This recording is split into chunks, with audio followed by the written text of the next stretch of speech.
Usi etiri ashe kungawa. Usi etiri ashe kungawa. Gidana da kek snacks na kune.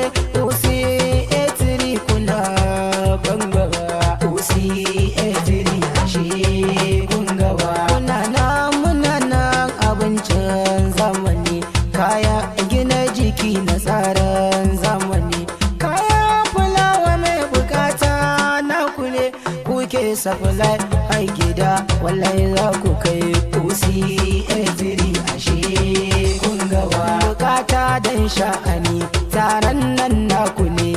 Koko walima kuna bukatar sana zamani. Kek wannan za a yi, snacks ne ma za a yi. Koko abinci wanda zai ja hankali. Usi etiri sun yi muku tanadi. Usi etiri gaban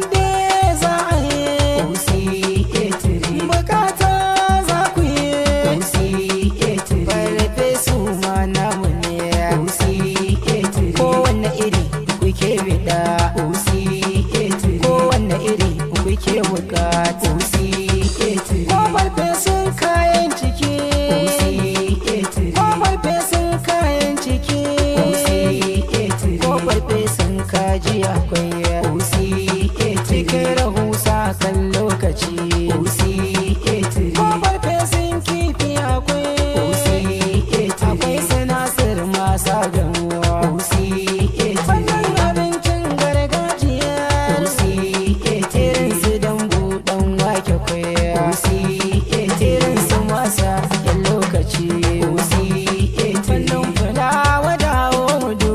Usi irin su meat pie magare. Usi irin su fish pie na kune. Usi irin su bagde taron biki. Usi har jihar taka za mu kai maka. Usi har wurin taron za mu kai mu. Usi kayan liyafa komai gari. Idan ka zo Usi etirim. Usi etirim wannan irin diris gare mu. Muna bukatar bakin mu no. Usi etirim akwai mu. Usi etirim. Usi etirim ga mai bukatar bukin ko kaya ƙasa daga duk jihar da kake za mu iya kai maka.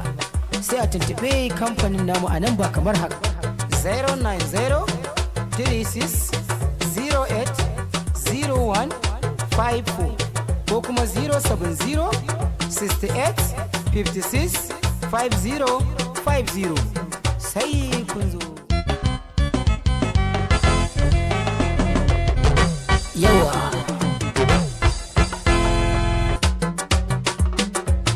Usi etiri ashe kungawa.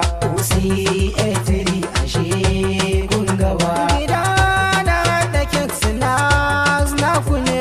Usi etiri kuna bangawa. Usi etiri ashe kungawa. Kuna nan muna nan abincin zamani.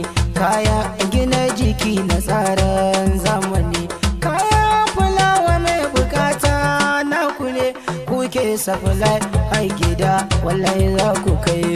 Usi etiri ashe kungawa. Bukata dan sha'ani